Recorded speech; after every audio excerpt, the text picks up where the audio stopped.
बिस्मिल्लाहिर्रहमानिर्रहीम। ज़रा एक लम्हे के लिए तसव्वुर करें कि आपके इर्द गिर्द मौजूद हर चीज़, हत्ता कि एक आम से पानी का कतरा, ये भी आपकी बातें सुन रहा है और उस पर रद्द-ए-अमल भी दे रहा है। ये ख्याल थोड़ा सा आपको अजीब लगेगा, शायद खौफनाक भी लग सकता है, मगर जदीद दौर में कुछ ऐसी तहकीकात सामने आई हैं जिन्होंने इस तसव्वुर को मुकम्मल तौर पर नज़रअंदाज करना मुश्किल बना दिया है। इंसान ने टेक्नोलॉजी, खला और एटम तक एक्सेस हासिल कर ली है, लेकिन कुछ राज अब भी ऐसे हैं जो हमें ये सोचने पर मजबूर कर देते हैं कि हम हकीकत को कितना कम जानते हैं।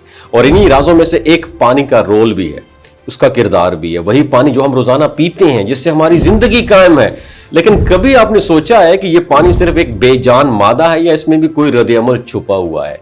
अच्छा, चंद बरसों पहले जापान से ताल्लुक रखने वाले एक रिसर्चर है मिसारो इमोटो, उसने एक दिलचस्प और चौंका देने वाला एक्सपीरियंस किया। उसका मकसद क्या था? वो ये जानना चाहता था कि क्या इंसानी अल्फाज, आवाजें और जज्बात किसी मादी चीज खास तौर पर पानी पर असर डाल सकते हैं या नहीं डाल सकते।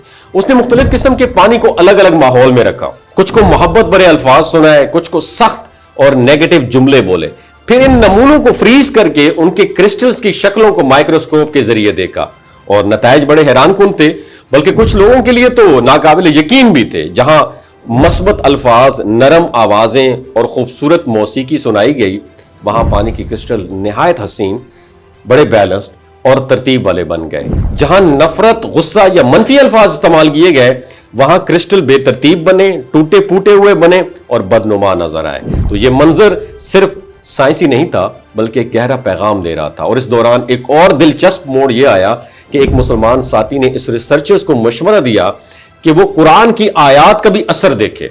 जब पानी पर बिस्मिल्लाहिर्रहमानिर्रहीम पढ़कर दम किया गया, फिर उसके क्रिस्टल देखे गए, तो नताइज पहले से भी ज्यादा हैरान कुन निकले। ना सिर्फ शक्लें खूबसूरत थी, बल्कि एक खास तवाज़ुन और हम आहंगी भी जाहिर हो रही थी। मजीद हैरानगी उस वक्त हुई जब उन्हीं आयात की रिकॉर्डिंग सुनाने पर भी तकरीबन वैसा ही इंपैक्ट सामने आया। अब यहां एक सवाल पैदा होता है, क्या वाकई अल्फाज और आवाजों में ऐसी कोई खास ताकत मौजूद है जो मादे को मुतासिर कर सकती है, या ये सब महज इत्तेफाक है? साइंसी दुनिया में इस टॉपिक के ऊपर इख्तलाफ मौजूद है। कुछ माहिरीन इसे महज तहकीक का मोहताज समझते हैं, जबकि कुछ इसे मुकम्मल तौर पर तस्लीम नहीं करते। लेकिन एक बात तय है कि अल्फाज और आवाजें इंसानी जहन पर असर जरूर डालती हैं। और अगर हम इस हकीकत को मान लें कि इंसानी जिस्म का सबसे बड़ा हिस्सा पानी पर मुश्तमिल है, तकरीबन 60 से 70%, तो फिर यह सवाल और भी ज्यादा अहम हो जाता है कि हमारी बोली हुई बातें, हमारे जज्बात, इमोशंस और हमारे सुनने वाले अल्फाज, क्या हमारे अंदर भी कोई तब्दीली पैदा करते हैं? तो इस्लामी तालीमात में भी हमें अल्फाज की ताकत का शऊर दिया गया है। नरम गुफ्तगू, जिक्र, दुआ और कुरान की तिलावत, ये सब सिर्फ रूहानी अमाल नहीं है, बल्कि एक मुकम्मल तर्ज जिंदगी का हिस्सा है।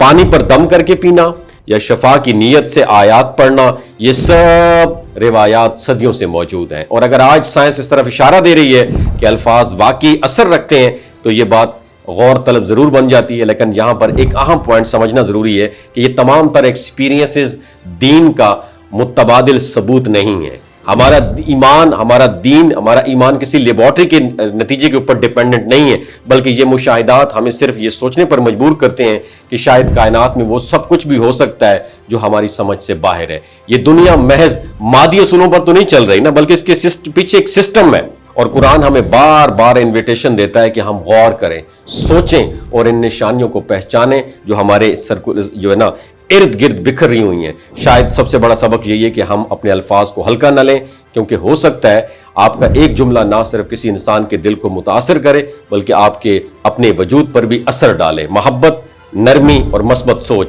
ये सिर्फ इखलाकी खूबियां नहीं है, बल्कि एक ताकत भी हो सकती है। तो अगली बार जब आप पानी का एक घूंट पिएं या किसी से बात करें, तो एक लम्हे के लिए रुक कर सोचें कि आपके अल्फाज क्या इंपैक्ट छोड़ रहे हैं, क्योंकि शायद हम जितना समझते हैं, हकीकत इससे कहीं ज्यादा गहरी है। वमा अलैना इल्लल बलागुल मुबीन।